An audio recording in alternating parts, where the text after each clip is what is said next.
हे learners, मैं विश्वजीत आपका स्वागत करता हूं ल्यूमिन्स एकेडमी में। और आज हम पढ़ने वाले हैं प्रिज्म फार्मूला और उसका डेरिवेशन भी देखेंगे इसी लेक्चर में। तो चलिए स्टार्ट करते हैं प्रिज्म फार्मूला।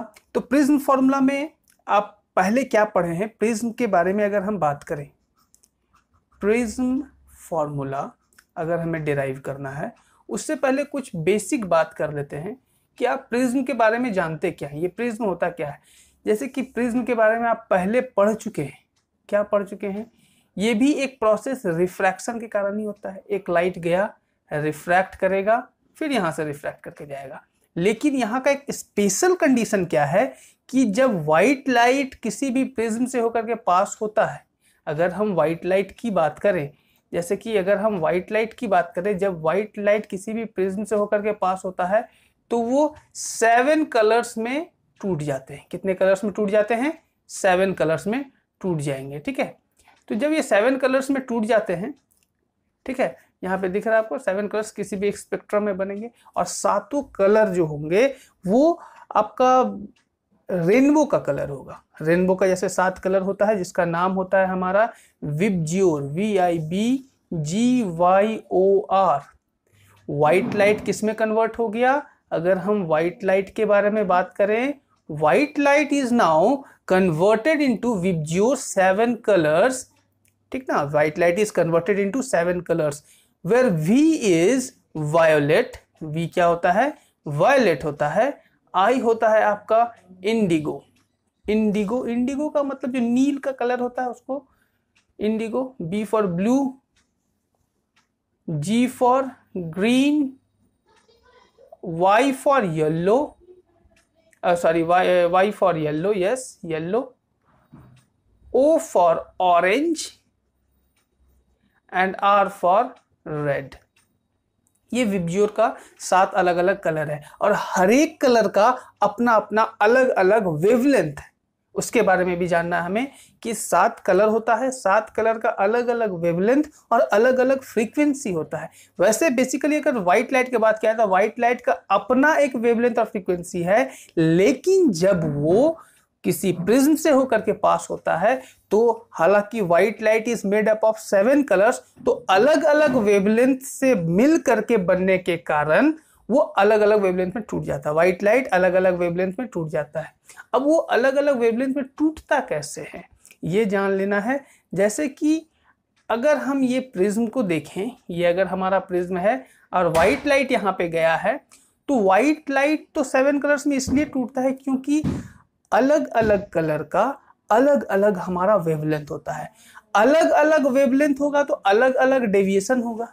तो हर एक कलर का अगर अलग अलग डेविएशन हो जाए, क्या हो जाए? हर एक कलर का अलग अलग अगर डेविएशन हो जाए तो अलग अलग पाथ में ये जाएगा, जिस कारण से जो हमारा व्हाइट लाइट है वो 7 कलर्स में, अलग अलग 7 कलर्स में हमें दिखते हैं। ठीक है, ये हमारा बेसिकली होता है प्रिज्म। इसको डिस्पर्सन भी कहते हैं, डिस्पर्सन ऑफ लाइट भी कहते हैं, जो कि आप क्लास 10th में पढ़े हुए हैं। Dispersion of light class 10th में आप अच्छे से पढ़े हुए हैं। ठीक है, अब जो हम पढ़ने वाले हैं, अब जो हम देखने वाले हैं वो है हमारा प्रिज्म फार्मूला। उसका डेरिवेशन के बारे में देखेंगे जो कि बहुत इंपॉर्टेंट है। तो चलिए देख लेते हैं हमारा प्रिज्म फार्मूला का डेरिवेशन क्या है। जब हम प्रिज्म फार्मूला का डेरिवेशन पढ़े तो हमें ये डायग्राम देखना बहुत जरूरी है और ये डायग्राम को समझना जरूरी है। तो चलिए समझते हैं डायग्राम क्या है। पहले तो यहाँ देख लेते हैं, ये हमारा इंसिडेंट रे है। ये जो रे दिख रहा है आपको, ये रे दिख रहा है, ये आपका क्या है? Incident ray. इसका नाम दे देते हैं K और इसका नाम यहाँ पे दे देते हैं L। फिर L से कहाँ गया? M। M से कहाँ गया? N। ठीक है, K से L, L से M, M से N। ठीक है, इसका नाम दे देते हैं O। अब ये O है क्या? यहाँ पे S T P Q। ठीक है, अलग अलग हम अपना नाम दे दिए अपने हिसाब से।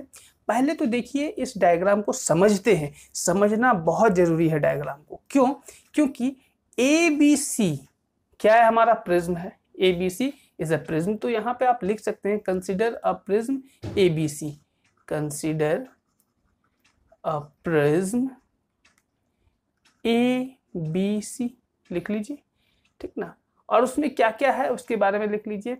KL is a ray incident on, कहाँ इंसिडेंट हो रहा है जी? इंसिडेंट ऑन सरफेस, कौन से सरफेस पे हो रहा है? AB, incident on surface AB दिख रहा है आपको?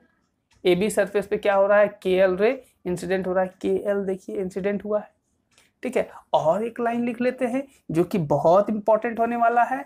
अब क्या है कि SO is perpendicular to surface AB। AB से SO क्या है? परपेंडिकुलर है, ठीक ना। अगेन फिर हम जब बात करेंगे, अगेन आफ्टर रिफ्रैक्शन हमारा LM इज रिफ्रैक्टेड रे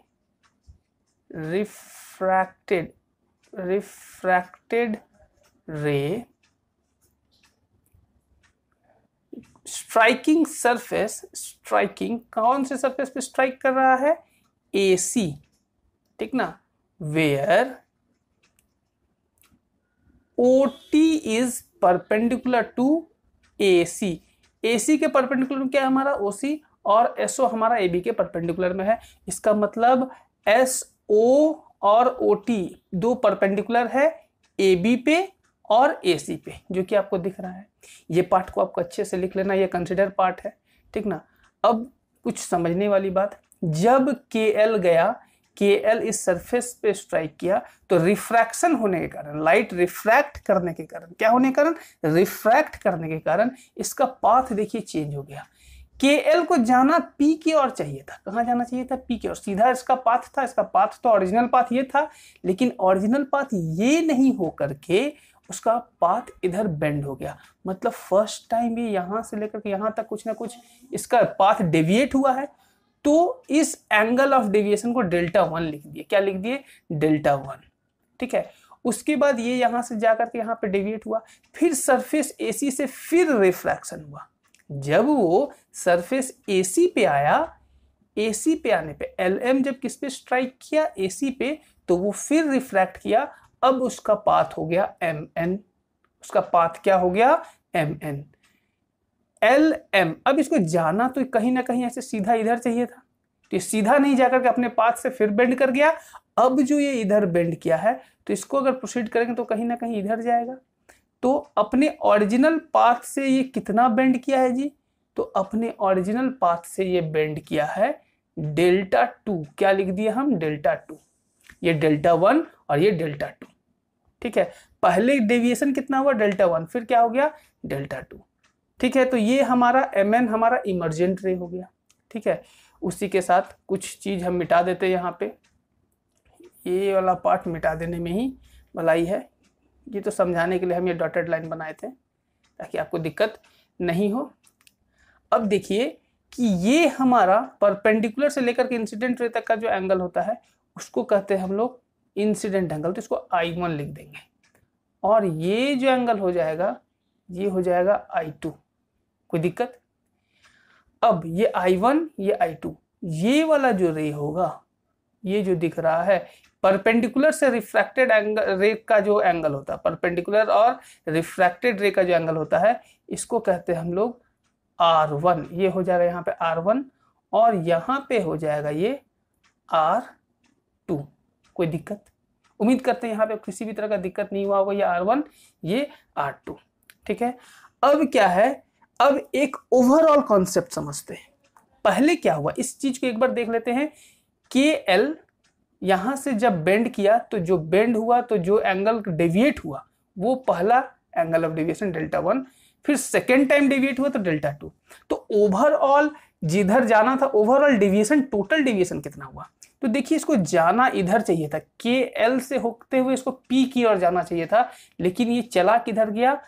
QMN की ओर चला गया। इसको जाना इधर चाहिए था, देखिए यहाँ पे डायरेक्शन इधर चाहिए था, वो इधर नहीं जा करके इधर चला गया।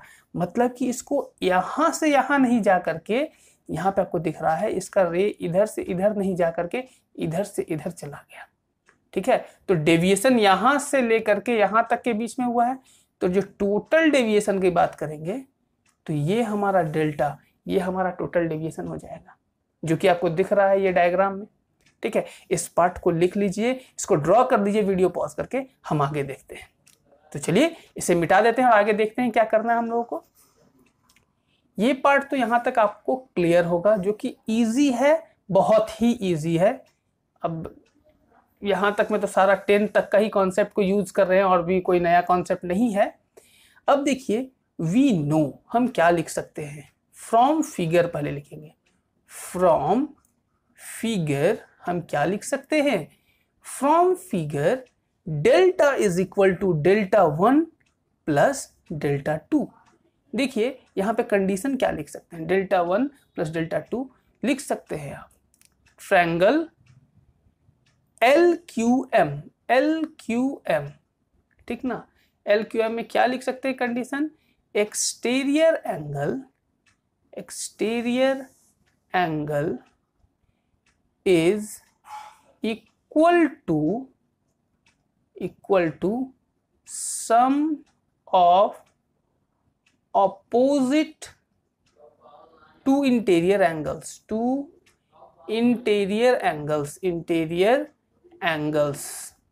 ठीक है ना। ये आपको दिख रहा होगा, exterior angle is equal to sum of two opposite interior angles. ये बहुत जरूरी है लिखना, ठीक ना। ये आप क्लास 10th में पढ़े हुए हैं। क्या ये डेल्टा हमारा एक्सटीरियर एंगल नहीं है और डेल्टा 1 और डेल्टा 2 इंटीरियर एंगल है, तो exterior angle is equal to sum of opposite, ये इसके ऑपोजिट में है, ठीक ना, ऑपोजिट टू इंटीरियर एंगल का सम कर दिए, तो डेल्टा लिख दिए, ठीक ना। यहां तक तो कोई दिक्कत नहीं। अब इन ट्रायंगल, अब देखेंगे, since from figure, again from figure हमें क्या दिख रहा है, देख रहे हैं कि angle SLK is equal to angle QLO, ये आपको दिख रहा है QLO, और SLK क्यों इक्वल हुआ, वर्टिकली अपोजिट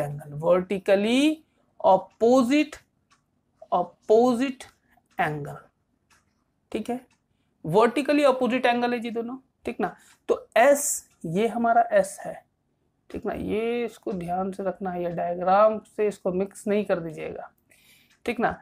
S है, SLK को हम क्या I नहीं लिख सकते हैं, बिल्कुल लिख सकते हैं, I1, SLK को I1 is equal to QLO में देखिए दो एंगल है, डेल्टा 1 और डेल्टा 2, QLO पूरा को हम क्या लिख सकते हैं, डेल्टा 1 प्लस R1, क्या लिख सकते हैं, डेल्टा 1 प्लस R1 लिख लीजिए, और यहां से डेल्टा 1 का वैल्यू निकाल लीजिए, तो डेल्टा 1 इज इक्वल टू हो जाएगा I1 माइनस R1, इसको मान लीजिए, इसको पहले तो इक्वेशन 1 मानिए, इसको मानिए इक्वेशन 2, ठीक है, कोई दिक्कत नहीं।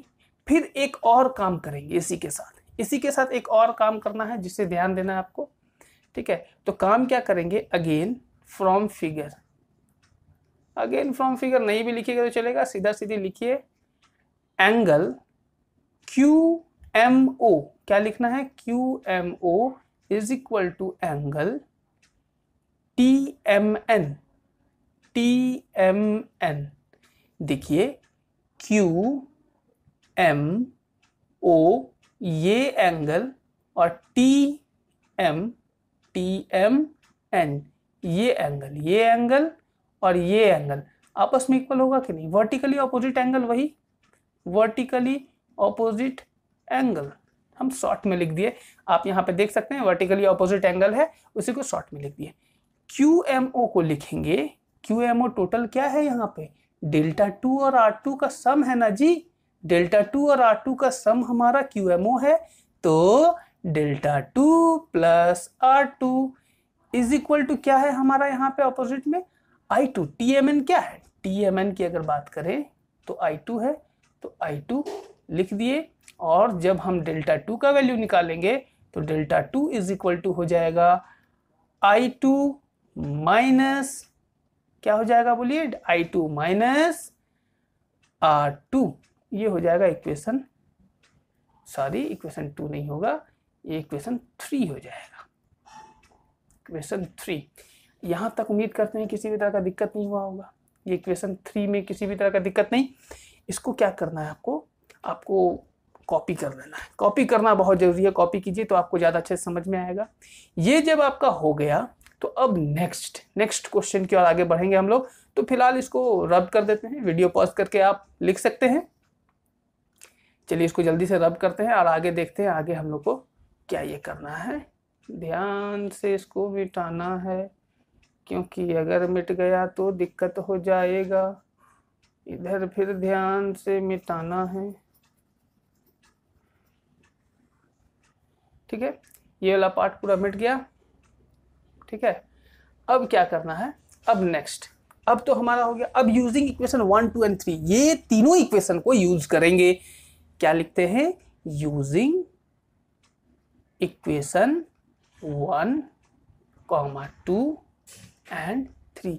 तीनों इक्वेशन को जब यूज करेंगे तो पहला इक्वेशन क्या था, delta equal to delta 1 plus delta 2 था ना जी, ये हमारा इक्वेशन था। तो हम लिख सकते हैं डेल्टा इक्वल टू डेल्टा 1 का वैल्यू था I1 माइनस R1, ठीक है, ब्रैकेट में डाल देते हैं, प्लस डेल्टा 2। अब 2 और 3 को यूज कर रहे हैं, डेल्टा 1 इक्वेशन 1 को पहले लिख लिए, ठीक है, फिर इक्वेशन 1 में ही डेल्टा 1 और डेल्टा 2 का वैल्यू पुट करेंगे। तो 2 और 3 इक्वेशन को पुट करेंगे तो I2 माइनस R2 हो जाएगा, ठीक है ना। तो इसको लिख सकते हैं delta is equal to I1 plus I2 minus R1 plus R2। इसको ब्रैकेट में एक साथ सॉल्व करके लिख दिए और इसको इक्वेशन नंबर दे देते हैं 4। यहां तक उम्मीद करते हैं आपको किसी भी तरह का दिक्कत नहीं हुआ होगा। अब चलिए एक और काम करने वाले हैं जो कि इंपॉर्टेंट है और उसको ध्यान से देखें, ठीक ना। तो ये पार्ट में तो हम उम्मीद करते हैं किसी तरह का दिक्कत नहीं हुआ होगा। अब नेक्स्ट पार्ट जो जिसके बारे में हम बात करने वाले हैं वो है हमारा क्या, उसे देख लेते हैं, ठीक है। अब triangle, in triangle LOM triangle को ध्यान से देखिए, क्या हम लिख सकते हैं, तो हम लिख सकते हैं, देखिए ये R1 ये एंगल है, R1 ये एंगल है R2 और ये LOM। तो angle LOM plus R1 plus R2 equal to 180 degree नहीं लिख सकते क्या, बिल्कुल लिख सकते हैं। किसी भी ट्रायंगल का तीनों एंगल का सम 180 डिग्री के इक्वल होता है। ये हम बचपन से पढ़ते आ रहे हैं, तो कोई तरह का दिक्कत तो होगा नहीं। तो चलिए इसको लिख लेते हैं और इसका नाम दे देते हैं इक्वेशन नंबर 5, ठीक है। फिर एक लिखेंगे फ्रॉम क्वाड्रिलेटरल ALOM। कौन सा क्वाड्रिलेटरल का बात कीजिए, ALOM। देखिए क्वाड्रिलेटरल पूरा देखिए, हम कर्सर को ध्यान से देखिए, जो प्लस साइन आपको दिख रहा है ना, प्लस साइन वाला कर्सर को ध्यान से देखिए तो आपको पूरा क्वाड्रिलेटरल ठीक से दिख जाएगा। ALOM दिख गया ना। अब ये हमारा ALOM है, तो ये जो आपको A दिख रहा है, ये एंगल A है, ये आपका यहाँ से यहाँ तक ये 90 डिग्री, ये 90 डिग्री है, तो ये भी 90 डिग्री, फिर ये भी 90 डिग्री हो जाएगा ना, ये 90 डिग्री, ये 90 डिग्री, ये भी 90 डिग्री, ठीक ना। उसके बाद LOM, ये भी एक एंगल है, ठीक ना। अब हम इसको ठीक से लिखते हैं, तो क्या लिख सकते हैं, angle LAM is plus AMO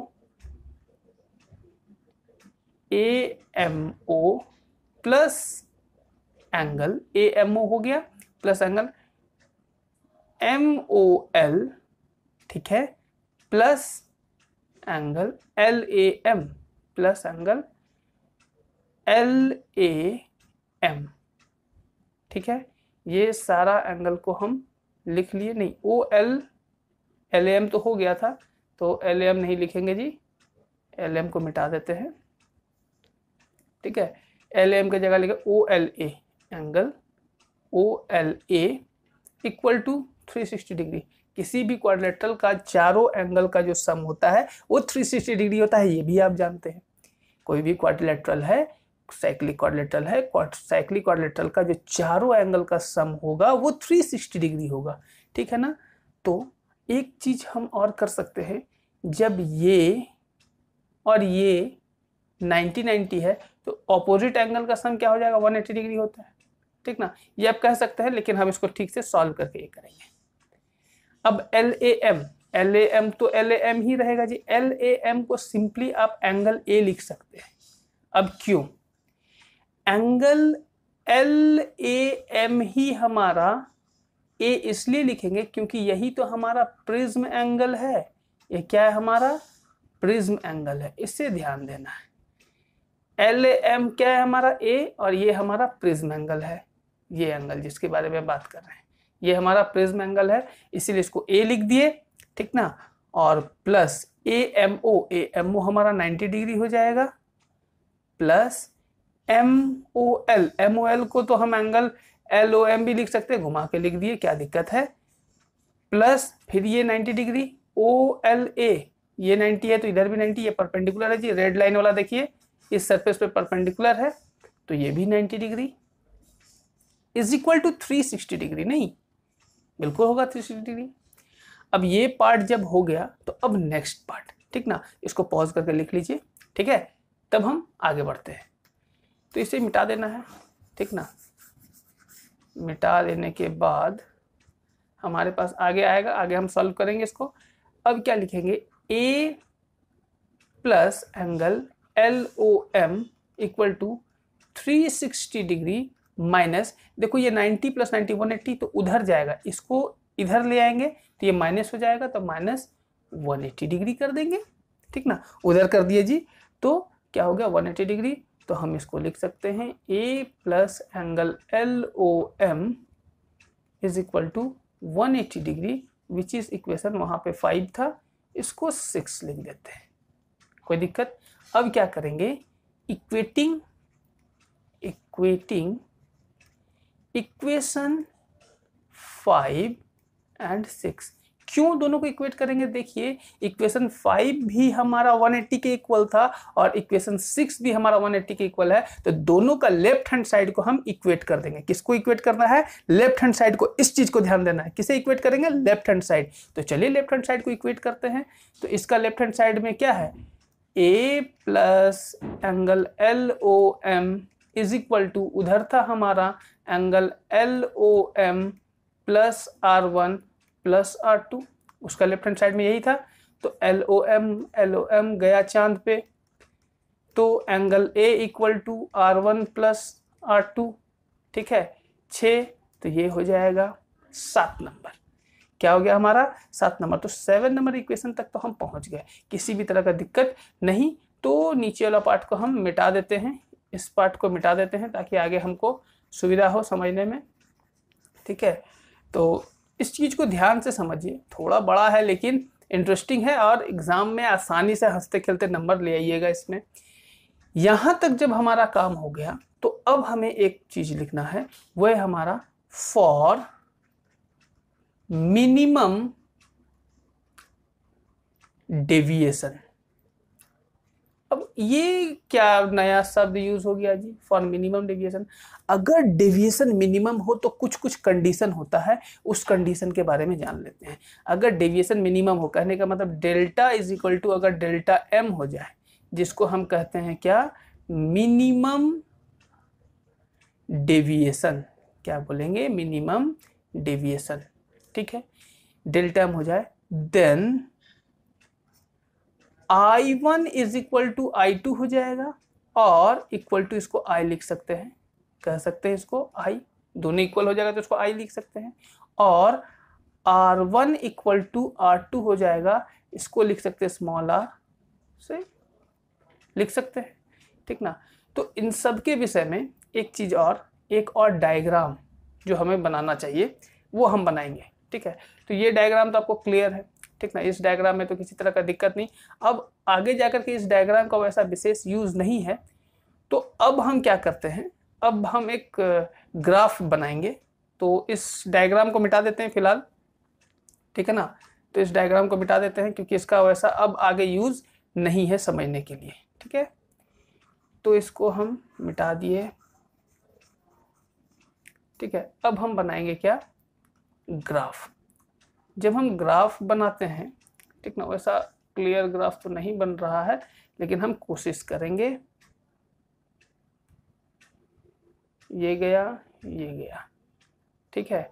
और इस तरह से ऐसा, ये होता है हमारा, ये डेल्टा को बताता है और ये एंगल ऑफ इंसिडेंस को बताता है, ठीक ना। अगर हम बात करें इस जगह की, ठीक ना, तो ये हो जाएगा हमारा I1 और ये हो जाएगा हमारा I2, ये मिनिमम डेविएशन हो जाएगा I, ठीक ना।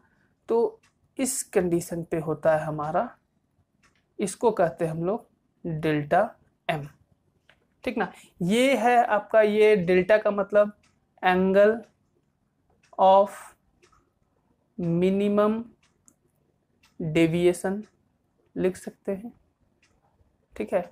और angle of incidence, angle of incidence, ठीक है ना, एंगल ऑफ इंसिडेंस हो जाएगा।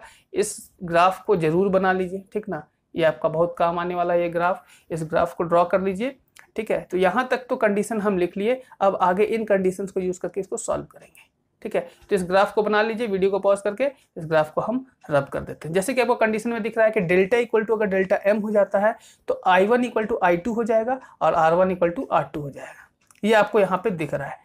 लेकिन एक और कंडीशन है, जब ये इक्वल होता है तो आपका जो रे LM था, जो आपका ग्राफ में आपको दिख रहा था, जो डायग्राम में दिख रहा था, वो बेस के पैरेलल हो जाएगा। जो LM रे है जो आप ग्राफ में बनाए होंगे अभी, ठीक ना, या फिर वीडियो में पीछे जा करके भी देख सकते हैं, जो जहाँ पे जो प्रिज्म का डायग्राम हम बनाए थे, वहाँ पे जो LM है, LM बेस के पैरेलल हो जाएगा एट मिनिमम डेविएशन। जब मिनिमम डेविएशन होता है तो हमारा जो रे LM है, रिफ्रैक्टेड रे है, वो आपके बेस के पैरेलल हो जाएगा, ठीक ना। तो यहाँ पे कंडीशन एक और है, तो LM will be parallel to base BC। Base क्या था, BC था, ठीक ना। तो बस इसके ये सारा कंडीशन है जी, ठीक ना। तो इसको मिटा के इधर हम आगे सॉल्व करेंगे, तो इसको रब कर देते हैं, ठीक ना, तो ज़्यादा अच्छा से समझ में आएगा आपको भी। तो चलिए मिटा देते हैं, तो ये पार्ट को हटा दिए। अब आगे समझने के लिए हमारे पास है, ये पार्ट तो हो गया। अब आगे देख लेते हैं क्या है हमारे पास। अब जो काम हमको करना है, R1 equal to R2 equal to R तो हो गया। अब क्या करना है हमको, LM पैरेलल BC है जी, ठीक है ना। जब LM पैरेलल BC है तो इसी को यूज भी करेंगे। तो चलिए यूज कर लेते हैं कि अब कैसे इसको यूज किया है। तो फ्रॉम इक्वेशन 4,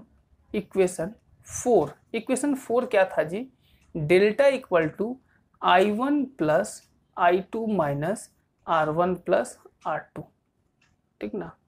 तो यूजिंग इक्वेशन 7 को यूज करेंगे, तो delta equal to I1 plus I2 minus क्या है जी, इक्वेशन 7 R1 प्लस R2 को क्या लिख सकते हैं, A लिख सकते हैं ना। तो R1 प्लस R2 क्या लिख दिए, A लिख दिए, ठीक है ना। जब A लिखा गया तो अब क्या करेंगे, डेल्टा को हम क्या लिख सकते हैं, डेल्टा M। जब डेल्टा हमारा डेल्टा M मतलब कि मिनिमम डेविएशन का कंडीशन को जब हम लिखेंगे तो I1 इक्वल टू I2 हो जाएगा। तो ये भी I, तो इसको 2I लिख सकते हैं माइनस A। इसको सॉल्व करेंगे तो ये इधर आएगा तो plus A, delta M plus A is equal to 2I, और I इक्वल टू हो जाएगा delta M plus A by 2, delta M plus A by 2। अब हो जाएगा, इसको इक्वेशन मान लीजिए, इक्वेशन 9 मान लीजिए, 7 तक तो हो गया था, इक्वेशन 8 मान लेते हैं, ठीक है। इक्वेशन 8 हो गया, ठीक है। अब इधर रब करते हैं, फिर वही कंडीशन यूज करेंगे जी, ठीक है। कंडीशन हमारा मिनिमम डेविएशन का ही रहेगा। और अब लगाएंगे इक्वेशन 7 पे, क्योंकि अब हमको चाहिए आई और आर दोनों चाहिए मिनिमम डेविएशन के केस में, ठीक है ना, बिना मिनिमम डेविएशन का, क्योंकि जो भी रे है वो मिनिमम हमेशा क्या मान रहे हैं कि जो डेविएट कर रहा है अपने पास से मिनिमम डेविएट कर रहा है, ज्यादा नहीं, मिनिमम, ठीक ना। तो अब देखेंगे यूजिंग इक्वेशन 7, इक्वेशन 7 को जब हम यूज कर रहे हैं तो A इक्वल टू होता है R1 प्लस R2, ठीक है। If delta equal to delta M then R1 equal to R2 equal to R से, ये हम जानते थे, तो A इज इक्वल टू क्या हो जाएगा R plus R which is nothing but equal to 2R। तो R इक्वल टू क्या लिख सकते हैं A/2। तो एक कंडीशन, एक और कंडीशन, इसको इक्वेशन 9 लिख लेते हैं। एक और कंडीशन हम क्या जाने जी, कि अगर मिनिमम डेविएशन हो तो R का वैल्यू, रिफ्रैक्टेड रे का वैल्यू A/2 हो जाएगा। इसको याद रखिएगा, न्यूमेरिकल बनाने में बहुत हेल्प होगा जी। क्या बोले कि अगर हमारा मिनिमम डेविएशन, क्वेश्चन में बोल दे कि when light passes through a prism it deviates minimum, there is minimum deviation, there is minimum deviation, अगर वर्ड देख लीजिए तो इसका मतलब जो रिफ्रैक्शन, एंगल ऑफ रिफ्रैक्शन होगा वो प्रिज्म एंगल का आधा होगा। वो क्या हो जाएगा, प्रिज्म एंगल का आधा। मिनिमम डेविएशन के केस में R इक्वल टू A/2, अगर R निकल गया तो आप कहीं ना कहीं I निकाल सकते हैं, ये आपके पास कंडीशन है, ठीक ना। तो R है, R का वैल्यू निकल गया। तो अब क्या करेंगे, using Snell's law, Snell's law, Snell's law क्या कहता है जी। अब जब स्नेल्स लॉ के बारे में बात कर रहे हैं तो स्नेल्स लॉ हमारा कहता है, जो कि बहुत जरूरी है समझना, स्नेल्स लॉ कहता है हमारा mu is equal to, mu क्या होता है हमारा, refractive index of the prism, refractive index of the medium, जो भी बोलिए। तो यहाँ पे प्रिज्म है तो मीडियम हमारा प्रिज्म ही होगा, तो रिफ्रैक्टिव इंडेक्स ऑफ प्रिज्म ही हम कहेंगे, sine I by sine R। और I1 लिखेंगे और R1 लिखेंगे। क्यों I1 और R1, क्योंकि डायग्राम में देखिए इंसिडेंट एंगल हमारा क्या था, I1 था, और फर्स्ट रिफ्रैक्टेड एंगल क्या था हमारा, R1 था, इसीलिए I1 और R1। इसको तो बाद में हम sine I by sine R लिखेंगे ही, इसमें तो किसी तरह का दिक्कत है ही नहीं, और इधर वाला पार्ट को मिटा भी देंगे, ठीक है, ताकि आपको किसी तरह का दिक्कत नहीं हो, ठीक है। अब क्या करते हैं, अब यहाँ पे लिखते हैं म्यू इक्वल टू, ये कंडीशन है तो यहाँ पे ये कर देते हैं, mu equal to sine I का वैल्यू अभी अभी निकाले थे delta M plus A/2 divided by sine A/2। तो इसको, ये तो ऐसा कंडीशन, तो इसको देयरफॉर करके लिख सकते हैं, देयरफॉर म्यू इक्वल टू हो जाएगा sine delta M plus A/2 divided by sine A/2। किसी तरह का दिक्कत,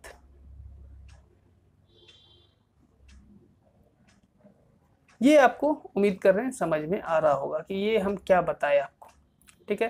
तो इसको ध्यान से देखिए, इसको समझिए, ठीक ना, ये समझना बहुत इंपॉर्टेंट है, ठीक है ना। तो ये है हमारा प्रिज्म फॉर्मूला, ये हो गया प्रिज्म फॉर्मूला, इसका डेरिवेशन हम डिराइव कर दिए, ठीक ना, इसी को कहते हैं प्रिज्म फॉर्मूला। ये जो फॉर्मूला आया है तो इसको ध्यान से रखिए, इंपॉर्टेंट है बहुत ज़्यादा, इसका डेरिवेशन को लिख के रखिएगा। अब एक और कंडीशन और एक मज़ेदार चीज़ जो हम पढ़ने वाले हैं उसे देख लेते हैं। चलिए, देखने से पहले हम इसको मिटा लेते हैं। पहले अगर आपको कोई बोले, क्या बोले, यहाँ तक तो लिख लिए होंगे उम्मीद करते हैं। अगर आपको कोई बोले कि establish a relation between, तो हम लिख लेते हैं रिलेशन बिटवीन, किसके किसके बीच में जी, म्यू के बीच में, एंगल ऑफ प्रिज्म के बीच में, और डेल्टा के बीच में। सिर्फ डेल्टा नहीं, डेल्टा M के बीच में क्या रिलेशन है, इसको एस्टैब्लिश कीजिए। तो हम वही स्टार्ट करेंगे फ्रॉम इक्वेशन 4, इक्वेशन 4 हमारा क्या था जी, delta equal to I1 plus I2 minus R1 plus R2। ठीक है, अब क्या करेंगे, डेल्टा इक्वल टू, अगर हम I1 प्लस I2 लिखेंगे माइनस, इसको A लिख देते हैं और यहाँ सिंस में करके लिख देते हैं। इक्वेशन कौन सा यूज किए हैं जी, 7, since from equation 7, from equation 7। ठीक है, इसको लिख दिए। अब कंडीशन क्या है, कंडीशन कहता है नाउ, ठीक ना, नाउ नहीं लिखते हैं, इफ लिखते हैं। ठीक है, क्या लिखेंगे, if delta equal to delta M, तो डेल्टा एम इक्वल टू हो जाएगा क्या, आई प्लस आई माइनस ए।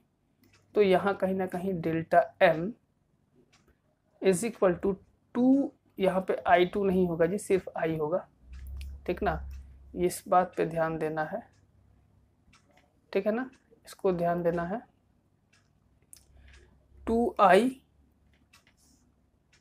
2i माइनस ए है, तो माइनस ए ही रहने देंगे इसको, 2a माइनस ए। ठीक है, यहाँ से i का वैल्यू निकाल लेते हैं, आगे जाके हमको सुविधा होगा। तो delta m plus A by 2 equal to I. ये कंडीशन तो हमने पहले निकाला हुआ है। तो इस कंडीशन को पहले आप लिख ही लीजिए। कौन सा इक्वेशन था, इक्वेशन 8 था शायद। तो इतना तामझाम से बढ़िया आप डायरेक्टली लिख सकते हैं फ्रॉम इक्वेशन 8, वहां तक सॉल्व कर लीजिए। फ्रॉम इक्वेशन 8 से आप स्टार्ट कर सकते हैं। तो इतना नहीं लिख करके हम डायरेक्ट क्या लिखेंगे, फ्रॉम इक्वेशन 8, तो ज़्यादा अच्छा रहेगा हमारे लिए। ठीक है, तो क्या लिखते हैं जी, फ्रॉम इक्वेशन 8। फ्रॉम इक्वेशन 8 हमारे पास है I equal to delta M plus A by 2, और फिर एक कंडीशन क्या लिखेंगे, from equation 9 R equal to A by 2। दोनों कंडीशन है जी हमारे पास। और यूजिंग स्नेल्स लॉ, ठीक ना, यहाँ स्नेल्स लॉ को देखिए बहुत अच्छे से यूज करेंगे। जब स्नेल्स लॉ की बात करते हैं तो स्नेल्स लॉ हो जाता है हमारा mu is equal to sine I by sine R. ठीक ना, तो हम लिख सकते हैं for small I and R sine I is equal to I and sine R is equal to R. तो म्यू इज इक्वल टू हो जाएगा I by R. Mu equal to I क्या हो जाएगा आपका, delta M plus A by 2 divided by, इसको bracket में रखिए, और आर हो जाएगा ए बाई 2। ये 2 और 2 क्या हो जाएगा, कैंसिल हो जाएगा। ठीक है, इस पार्ट को मिटा देते हैं। ठीक है, इसको मिटा देते हैं, लिख लिए होंगे आप। ठीक है, अब क्या करेंगे, अब इधर लिख देंगे हम। अब इधर हो जाएगा आपका क्या, mu is equal to delta M plus A by A. ठीक है, तो म्यू ए हो जाएगा, एक उधर मल्टीप्लाई कर दिए, minus A equal to delta M, therefore delta M equal to mu minus 1 into A. ये रिलेशन इस्टेब्लिश हो गया, देखिए। ठीक है ना, ये रिलेशन भी हमने इस्टेब्लिश कर लिया। ठीक है, तो इस चीज को ध्यान से रखिए और ध्यान दीजिए। ठीक ना, अब इसके बाद हम क्या किए हैं, इधर बनाए। ठीक है ना, तो इसके बाद जब इधर बना है तो ये बात आपको समझ में आ रहा होगा। तो ये रिलेशन हम दोनों के, तीनों के बीच में इस्टेब्लिश कर दिए। ये भी एग्जाम में आ सकता है जी। ये सारा जो टॉपिक है ये रिफ्रैक्शन थ्रू अ प्रिज्म है। सारा टॉपिक किसके बारे में बात कर रहे हैं, रिफ्रैक्शन थ्रू अ प्रिज्म। ठीक ना, तो अब जो हम बात करेंगे, अब जो बात हम करने वाले हैं वो है आपका स्कैटरिंग ऑफ लाइट के बारे में। और स्कैटरिंग ऑफ लाइट के साथ ही आपका ये टॉपिक भी खत्म हो जाएगा। तो चलिए हम स्कैटरिंग ऑफ लाइट के बारे में बात कर लेते हैं। अगर हम लिखें स्कैटरिंग ऑफ लाइट, तो लाइट स्कैटर करता कैसे है, लाइट का स्कैटरिंग होता कैसे है, इसके विषय में जानने से पहले हम पहले लिख लेते हैं विबज्योर के बारे में। विबज्योर ये होता है हमारा वायोलेट, ठीक ना, Indigo, blue, green, yellow, orange और यहाँ पे रेड, ठीक है ना। ये सारा चीज हम लिख लिए, विबज्योर लिख लिए जी, किसी तरह का दिक्कत नहीं। सबसे ज्यादा वेवलेंथ किसका होता है, रेड का होता है, ठीक ना। अब हम वेवलेंथ का नीचे से ऊपर की ओर लिखते हैं डिक्रीजिंग वेवलेंथ, डिक्रीजिंग वेवलेंथ, ठीक है ना जी। अब क्या है, एक रिलेशन लिखते हैं, ठीक ना। रिलेशन का नाम है रेले, REILEIGH, रेले, स्पेलिंग देख लीजिएगा, रेले रिलेशन। रेले ने एक रिलेशन कहा था, एक रिलेशन बताया था, वो क्या था, I is 1/4 times of lambda, और I क्या है, intensity of scattering light, intensity of scattering light. Lambda क्या है, लैम्डा है आपका वेवलेंथ, लैम्डा आपका क्या है, वेवलेंथ, वेवलेंथ ऑफ लाइट। आपको ये दिख रहा है, लैम्डा क्या है हमारा, वेवलेंथ ऑफ लाइट। जब ये दोनों आपका लिख लिए, तो अब यहाँ पे आप ध्यान से देखिए, अगर हम रेड लाइट के बारे में बात करें, किसके बारे में बात करें, अगर हम रेड लाइट के बारे में बात करें, इसका वेवलेंथ क्या है, बहुत ज्यादा है, maximum. Red light has maximum wavelength, ठीक ना। तो मैक्सिमम वेवलेंथ होने के कारण ये बहुत दूर तक ट्रैवल होगा, ये क्या होगा, बहुत दूर तक ट्रैवल करेगा, लेकिन इसका इंटेंसिटी क्या होगा, स्कैटर करने का इंटेंसिटी क्या हो जाएगा, कम हो जाएगा। लैम्डा अगर बढ़ जाएगा, लैम्डा अगर इंक्रीज कर जाएगा, तो इंटेंसिटी ऑफ स्कैटरिंग लाइट क्या हो जाएगा, डिक्रीज कर जाएगा। इसी तरह से ऊपर चढ़ते जाते सबसे ज्यादा स्कैटरिंग कहाँ होना चाहिए, हमारे यहाँ हिसाब से वायोलेट में होना चाहिए, जैसे कि हमको यहाँ पे दिख रहा है। होना किस में चाहिए, पॉसिबिलिटी यहाँ, लेकिन यहाँ पे नहीं होता है, होता कहाँ पे है, ब्लू में होता है। अब ऐसा क्यों, इसके बारे में बात करते हैं। ये ब्लू में इसलिए होता है क्योंकि ब्लू का तो wavelength in comparison to red कम है ही, wavelength of blue is less than wavelength of red, ये तो कम है ही। साथ ही साथ जो अर्थ के सरफेस पे जो मॉलिक्यूल्स हैं वो ब्लू कलर को ही स्कैटर करते हैं ज्यादा, इन वायलेट को स्कैटर नहीं करते हैं। तो जो मॉलिक्यूल्स है वो कौन से लाइट को स्कैटर करते हैं, ब्लू कलर लाइट को, जिस कारण से स्काई हमको क्या दिखता है, ब्लू दिखता है। और इसी कारण ब्लू कलर का स्कैटरिंग पावर हम क्या कह सकते हैं, सबसे ज्यादा है। तो blue colour of light has highest scattering power. ये एक कॉन्सेप्चुअल क्वेश्चन था, इसीलिए क्या करना आपको, ये रिलेशन याद रखना है, रेले रिलेशन, ठीक ना। ये बहुत इंपॉर्टेंट है। तो ये एरो नहीं बनाइएगा, एरो तो हम समझाने के लिए, अगर वेवलेंथ बढ़ेगा तो इंटेंसिटी घटेगा, इसके बारे में बताए थे। तो इसको हम ठीक से मिटा के लिख देते हैं ताकि आपको दिक्कत नहीं हो, ठीक ना। ये आपका रिलेशन है, इस रिलेशन को याद रखिएगा क्योंकि बहुत इंपॉर्टेंट है, ठीक है ना। तो इसके विषय में हम आगे और बात करेंगे, ठीक है। तो लेकिन यहाँ तक स्कैटरिंग ऑफ लाइट के बारे में बात की, तो लाइट, ब्लू कलर लाइट सबसे ज्यादा स्कैटर करता है, ये चीज हमको समझ में आया यहाँ से, ठीक ना। और उसका रीजन एक ये दीजिएगा, wavelength of blue is less than red and blue colour scatter most because due to the molecules present in the atmosphere of the earth. Earth के एटमोस्फेयर पे कुछ ऐसे मॉलिक्यूल्स होते हैं जो सिर्फ ब्लू को ही स्कैटर करते हैं, वायलेट को स्कैटर नहीं करते। ये तो स्कैटरिंग ऑफ लाइट था जो कि आपको समझ में आ गया। अब हम बात करेंगे, अब जो बात करने वाले हैं इससे ध्यान दीजिएगा, अब है why sky appears reddish in the evening, या फिर why sun appears reddish in the evening. अब क्या होता है, जब शाम का समय होता है, ठीक ना, why sun appears reddish in the evening. ये सन को ठीक से लिखो रे भाई, ये सन को ठीक से लिखना है, ठीक ना। Appears reddish in the morning और इवनिंग, मॉर्निंग और इवनिंग, ये दोनों समय में क्या होता है आपका, ये रेडिश क्यों दिखाई देता है। अब रेडिश दिखाई के कारण जब मॉर्निंग का समय होता है, अगर मान लीजिए सन यहाँ पे है और आपका ये अर्थ है, तो अर्थ से सुबह के समय में सन का डिस्टेंस क्या होता है, बहुत ज़्यादा होता है, मैक्सिमम होता है। और मैक्सिमम डिस्टेंस कौन सा लाइट ट्रैवल कर सकता है, वह है आपका red light. Red light maximum distance क्यों ट्रैवल करेगा, क्योंकि रेड लाइट का क्या होता है, आपका मैक्सिमम वेवलेंथ होता है। और रेड लाइट का मैक्सिमम वेवलेंथ होने के कारण वो सुबह में सबसे ज़्यादा डिस्टेंस ट्रैवल करता है। तो यहाँ पे जो सुबह सुबह जो आदमी खड़ा होकर के सन को देखेगा, इसको कौन सा कलर दिखेगा, इसको रेड कलर ऑफ ये दिखेगा।